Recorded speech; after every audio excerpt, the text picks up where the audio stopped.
Alright, what's up, what's up, what's up? I am Jay Shady, the voice of reason, and I am here with Q&A. I believe this is number 13, something like that. So yeah, let's get the show on the road. Let's open it up. Question from Andrew T. Are you surprised that WWE just randomly showed a RVD promo in the middle of Payback? Obviously this question is a little old. No, I'm not surprised. I mean, if they were having him return at Money in the Bank, they're going to want to announce it as much time ahead as possible, this way to get buy rates. That's why it wasn't a surprise return, I believe. Because they want this to help them get buy rates for the Money in the Bank pay-per-view, gain interest, get people to watch the product. So yeah, after signing him, I'm not surprised. Next, what do you think he'll be doing when he comes back? I see him feuding with Cena for the title.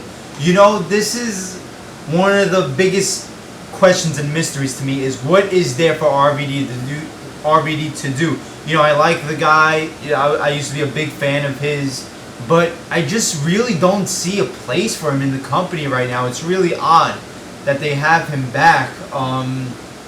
Like, I could see for a one-off or a two-off match, but to actually be back and work feuds and storylines, I really don't know what they have for him. I don't see him being a heel. You know, so I don't know if they're going to make him a Paul Heyman guy, because I just don't see him being a heel. And yeah, I mean, I guess he, you know, the nightmare is him becoming the next Chris Jericho and just jobbing to, you know, a bunch of mid-carders. I mean, maybe that's what they have in store for him. But yeah, I really don't know. I'm very curious to see what they're going to do with him. Yeah, there we go. Next is from Will Farrell, number 1.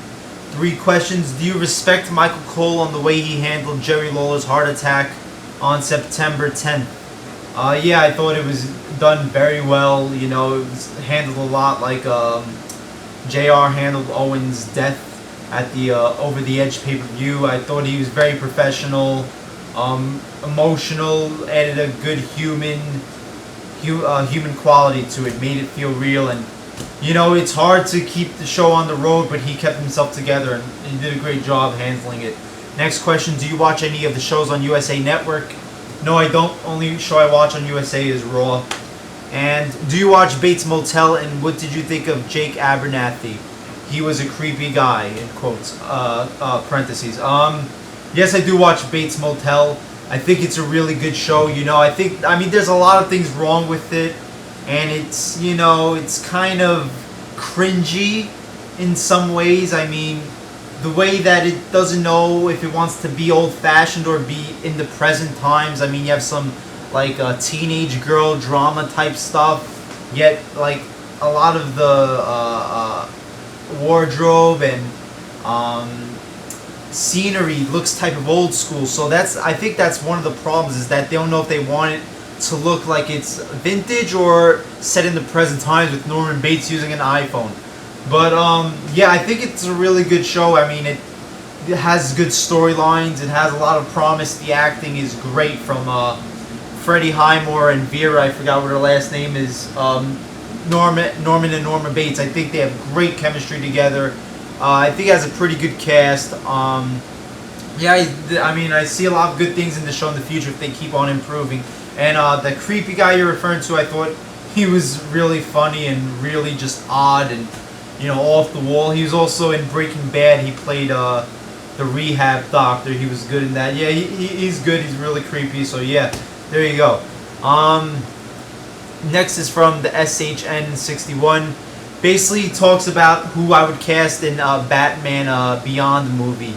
And I have to be honest with you, I never really watched Batman Beyond, so I really can't go into depth about this. Sorry about that. Next up is from Ariba Seal. What is the best theme song? He gives me 5 different categories. For a wrestler, I would say Stone Cold. The minute you hear that glass break, you know shit's about to go down and somebody's about to get their ass kicked. I mean, that's my favorite fucking theme song. You know, I still go crazy whenever I hear it. For a show, I'm guessing you mean like Raw, SmackDown, the TV shows. I would say Raw. I would say Across the Nation slightly over Thorn in Your Eye. I do love Thorn in Your Eye, and that is the Attitude Era. But I don't know, there was just something about Across the Nation that was just so fucking badass and rugged and rough and awesome. I love the Cross the Nation. Diva, easily Lita. The Boy Hits card, Love, Passion, Fury, Energy, that theme. Fucking awesome, hard rock shit, great theme. Pay-per-view, one that I remember the most is Saliva Always from Survivor Series 2002, the first Elimination Chamber match. I thought that was awesome. And WrestleMania, I'll have to go with My Way from WrestleMania 17. I mean, that promo with Stone Cold and The Rock with the My Way song is, to me, the greatest promo of all time. So, yeah. Thanks for those questions. The Wrestling Crisis. 2 questions. Do you remember when WWE brought in Mordecai in 2004? If so, then do you think that WWE could have used him better and maybe have a potential feud with The Undertaker, since he was kind of like the anti-Undertaker? Honestly, I don't remember. I believe he was on SmackDown, and I didn't watch SmackDown at the time, so I really can't talk about this because I don't remember Mordecai, his work on SmackDown, so yeah. But yeah, sure, why not? Sounds like you have something going with that. And the next question from Wrestling Crisis: do you think Star Wars Episode 3 was as good as Episodes 4, 5, and 6, or do you think it sucked balls like Episodes 1 and 2? It didn't suck balls, that's for sure. Was it as great as the original trilogy? I don't know. I mean, those are classic fucking movies. Each one is phenomenal. But, you know, the thing with Episode 3 is the first half is just, you know, boring political shit like Episodes 1 and 2 are. But the second half is fucking awesome and epic and amazing and, you know, just completes the puzzle perfectly for me. I think the second half of Episode 3 is awesome. Easily much better than 1 and 2. Is it on the same scale of the original trilogy, though? I don't know. That's something I'd really have to think about, but I don't think it's far behind, because that second half is just fucking an emotional fucking roller coaster. Everything that happens with Anakin and Obi-Wan and Padme. I think Episode 3 is a really good episode. You know, a lot of people give it shit, but I really enjoyed it, and I love, you know, going back and watching it all the time. So there you go. Next, who's got some questions? The Ultimate Review 100. Question 1, if you had the chance, would you have the match against Michaels and Hart in Montreal restarted after the screw job had occurred? Now I'm going to do a video, I know I've said this, but I am going to do a video on the Montreal screw job, so I'll go into depth more about it, but, you know, bluntly, no, I don't think the match should have been restarted, and I'll discuss why when I do the video. Question 2, would you ever want to be a professional wrestler? If so, what wrestler inspires you? I would never want to be a professional wrestler. I don't have the body. You know, I have no interest in doing it. Of course, when I was a kid, I dreamt about it, like kids dream about everything. But if any wrestler would inspire me, that's Shawn Michaels. I mean, that's the first wrestler I, you know, watched and, you know, became a fanatic for. So, yeah. Third question, which tag team is better, DX Evolution or Rated RKO? Easily DX. I'll talk about classic DX, either, you know, Michaels, Hart in China, or, you know, Triple H, New Age Outlaws, X-Pac in China. Those early incarnations of DX is easily much better than Evolution and Rated RKO. I mean, it was iconic, revolutionary, groundbreaking. It just pioneered and really helped the Attitude Era be the Attitude Era. Even though Evolution and Rated RKO weren't too fucking bad themselves, they were pretty good teams too. Next, let's see.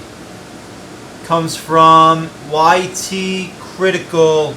Yeah, YT Critical. Have you seen Into the Wild? Did you think it was good? I haven't seen it, so I can't talk about it. Sorry. I'll let you know if I ever do watch it, though. Next is from Power Spy in 1 Games. 1. First question. Which Star Wars character do you hate the most? Easily Jar Jar Binks. Worst character fucking ever. One of the worst movie characters in general. I mean, just a character that wasn't funny. He was supposed to be the comic relief, but he just wasn't fucking funny at all. Just cheesy and embarrassing and just cringe-inducing, the shit that he said. You know, I just didn't get it. What is he like? He's like some walking fish that speaks like a Jamaican. I mean, what the fuck was George Lucas thinking? He must have been on so many fucking drugs, you know, coming up with this character. And I've seen documentaries where he says, you know, Jar Jar Binks is their key to making a successful film. That shows you how fucking warped George Lucas' mind was during these movies. So yeah. And the next question, between WrestleMania 1 and 5, what is your favorite Mania? WrestleMania 3 easily. I think there's no question about it. That's the iconic one. You had Andre and Hogan. You had Macho Man and Savage, along with other decent and good matches. I mean, that's the WrestleMania that really made it feel like a huge spectacle event. So yeah. Next, IV Unleashed. Who's your favorite Batman villain? The Joker. You know, I guess that's cliche, but you know, no Batman villain is better than the Joker. He's just fucking, you know, it's a fucking iconic character. You can't have the Batman without the Joker. And second question, do you think Goldust was heavily underrated? I mean, he was a really entertaining, good mid-carder, you know. Very shocking. Fit the Attitude Era perfectly with the controversy and the shock TV that he provided. I don't remember back in the day how critical opinion of him or fan opinion, because I was young, I didn't really care about that. But yeah, I mean, he was a huge pro to the mid-card part of the roster. I mean, he did a lot of great TV.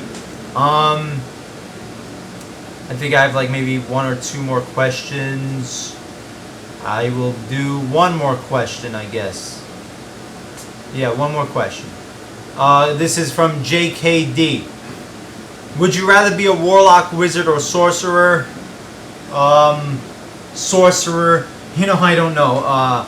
Sorcerer, that sounds pretty fucking cool. Be like Mickey Mouse in Fantasia. That's cool, I guess.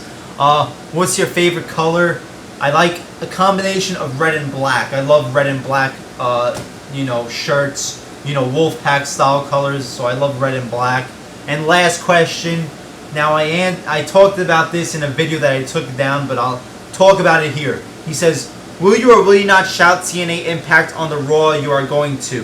Think about it. It gives TNA Impact more ratings and recognition, plus WWE Boycott is all the rage nowadays. Now I'm going to Raw on this Monday at Barclays Center, and I will not be shouting TNA Impact. Because, I really don't think WWE Boycott is all the rage nowadays. To me, it's just 20 people on YouTube who think they're making a difference but aren't, People have been boycotting WWE for fucking 10, 15 years. It's not something new. It's not something revolutionary. It's not some type of new movement. I mean, just because a couple people on the YWC are doing it doesn't mean that it's having a mass effect on the general population. It's, spilling over to the general public. It's not, the ratings have been shitty for a long time, and they're the same type of shittiness, and I don't watch TNA, so I'm not going to promote a company I don't watch just for the fuck of it, I mean, I'm going to the WWE event.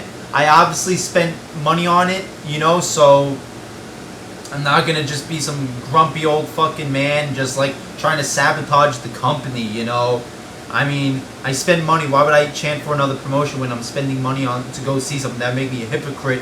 I can't chant for TNA. It's like me talking, like I said before, it's like me talking about Twilight, giving a critical analysis review on Twilight, but I've never seen it or read the book, so why would I talk about it, So no, I will not be doing this WWE boycott thing, I think it's stupid. I mean, if people want to stop watching, that's fine with me, but to think that there's a movement going on, it's a little loony to me, whatever. But there you go, there's my Q&A. Hope you enjoyed it. As always, send questions to my inbox or leave comments on this video with questions and I'll get to answering them. But there you go, as always, I am Jay Shady, the voice of reason. Like, comment, subscribe, and I'll see you later.